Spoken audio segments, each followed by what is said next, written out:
NLC. All right, gentlemen. I was in the student movement. Let's quickly move on. The animosity generated during the 2023 elections continue to impact national discourse. The Lagos-Calabar Coastal Highway project, described by many as an ambitious infrastructure, has generated heated debate from different quarters. In a spat, the Minister of Works, Dave Umahi, accused the former presidential candidate of the Labour Party, Peter Obi, of inciting people of the southeast against the federal government. Obi responded by saying the allegation is a baseless distraction designed to tarnish his character. He insists that his focus is on fostering constructive dialogue and inclusivity rather than engaging in divisive politics. Asuko, let me start with you. What's this about? Well, I understand where this whole thing is coming from, you know. I know the Labour Party presidential candidate is always, he always wants to be in the news. He wants to, you know, criticize government policies and all that, you know. And so someone like Umahi, who is an engineer, you know, felt that it's like you don't understand what this whole thing is about, you know. And he was just trying to, in essence, trying to tell him, calm down, you know, let me do my work, you know, because we have a project to do, we have a work to do, and we are doing it. I don't want to, let me say this, sometimes, you know, Mr. Peter Obi sometimes say things that are not, you know, correct, which is maybe not carrying out his full research, research before going out to the public. But people will not agree with it. But that is just the real truth, you know. And for Umahi, I think Umahi has seen this in him for a very long time. And he just decided that day that he has to take a swipe at him. It was to me, it was very, very unnecessary, you know, for him to have, you know, gone ahead to hit him. You know your work. You know your what. Just go ahead and do what you wanted to do. Because this is a very, very good project. And I know that so many people have been complaining about them taking their lands and all that. I can say categorically, I've been a victim of something like this, development. When development wants to come, there will be victims, you know.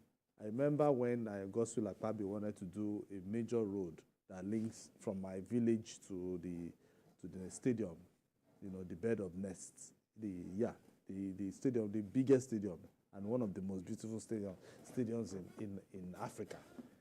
You know, our ancestral land was affected.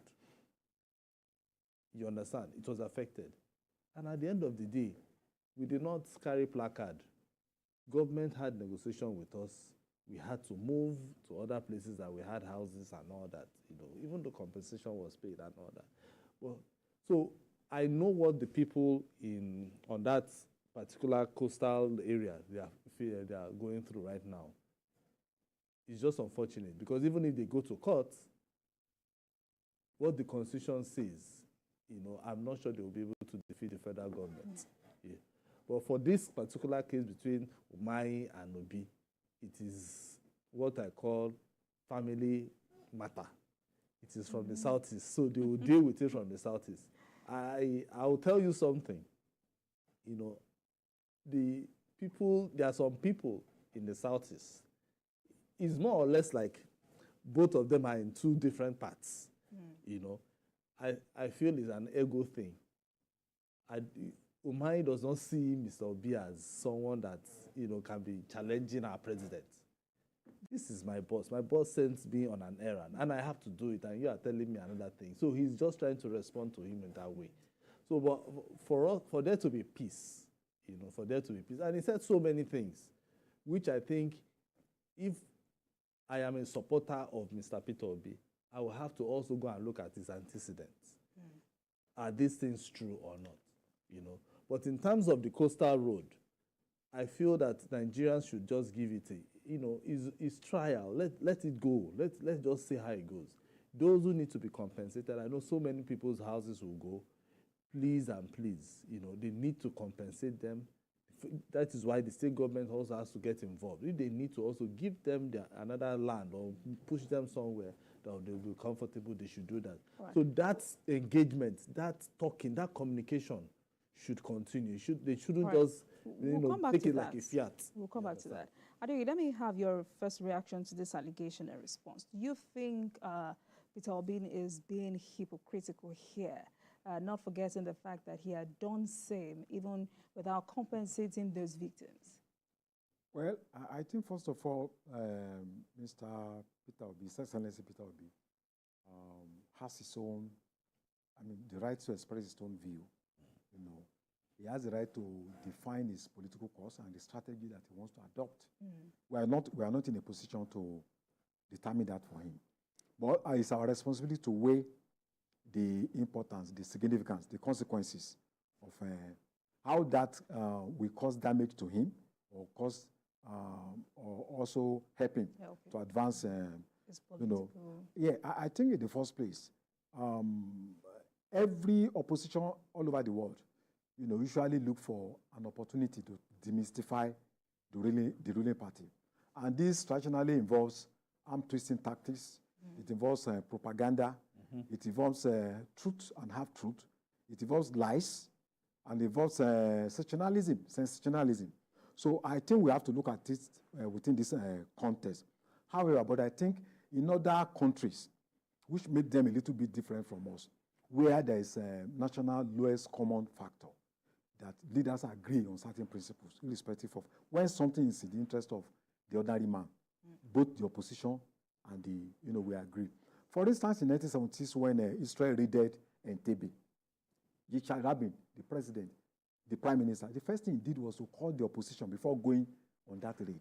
So look, this is what Israel wants to do. And the opposition leader said, oh, you are getting late. You should have done it yesterday.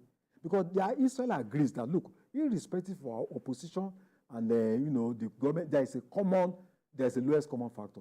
Biden and Trump, they are on two different, but on the issue of invasion of campuses that's going on in the US now, they both agree. So the road, the Calabar-Lagos road, if you want to oppose this project, you need to be very tactical because it might be counterproductive. It affects 9 states. This has been more than 70 years. People have been conceiving this idea. Somebody is coming to implement it. And the argument pushed forward by Obi is that, look, they should concentrate on intra-state roads. But inter-state roads, mainly the responsibility of state governments. But this one is the federal government project. So for me, imagine going to Calabar. Now you spend a whole day. I can spend about 8 hours. And then you are going to pass through the coastal cities. It's going to create a lot of new settlements. It's going to decongest 9 states. It's going to also, improve tourism. It's going to improve transportation. Imagine people carrying fuel from Calabar to Lagos, Lagos to Calabar, whatever, using a trailer. How long it's going to take them? Now there's a road facility for them.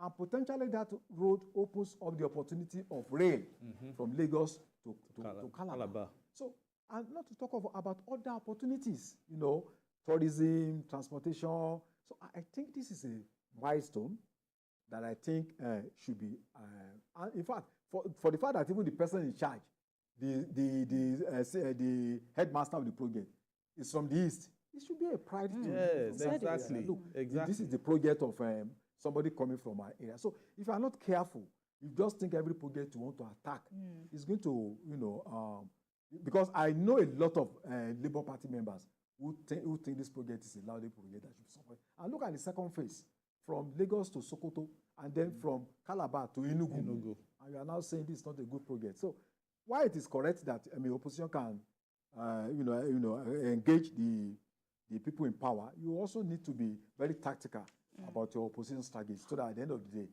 it will not be counterproductive. All right, Asukwa, still on that, because if you look at Nigeria's infrastructure deficit, which definitely falls short of international benchmark of 70%, are you worried that despite this figure, we're still playing politics this way? That is Nigeria for you, you understand? That is just Nigeria for you. I know so many roads, especially this Lagos-Ibadan road. There was a time that successive governments will come and they will allocate money. At the end of the day, it would still remain the same until I think it was Buhari that came and said, no, this road has to be fixed. And it was fixed, you know. So we have so many dilapidated infrastructure. Roads especially, if you go to the north. In fact, my friend was just telling me about going to Ilori, how the road was terrible, you know, and all that. Yeah, those are roads that we know that they can fix. Umahi said he will fix most of these roads. But this project is a federal government project. And he said he will tackle it. So I think he's not really doing too badly. All we should do is also give him set targets for him. If he says he's going to do something and he doesn't do it, you know, for us to be able to get our target and making sure that our infrastructure are in place before they leave, before this government ends. If he says he's going to fix your road, you should be able to tell him, okay, Mr. Umahi or Engineer Umahi, you said you are going to fix this particular express road. How far with it? You said you gave us 3 months or 3 years or 2 years. You know, these are the things that I want Nigerians to do. Set targets for them. Anytime it comes, okay, when is this going to, you know, be completed? He tells you, you write it out. So if it comes to that period that he doesn't do it, the day he wants to talk, when he goes to any press conference like this, you can challenge him. I think the minister's statement, the minister's response was deliberate. Yeah, it was. What we did was a knockout. Then the minister gave a technical knockout. Exactly, because that statement is the way that you are instigating. So he knew what he wanted to be careful when you are dealing with somebody who's also a politician who is always very smart. You know, to respond to what you say. And you know, Umahi did very, very well when he was governor in Ebonyi. You know, so he understands all these things that Mr. Obi is talking. So sometimes I feel that he will just look at himself and say, but look at this man now. I did more than you when I was governor. That's why part are of you coming? the conversation on Twitter. You know, then why are you coming to come and say, what did you do? What legacies do you have? You know, because that is what people are even asking.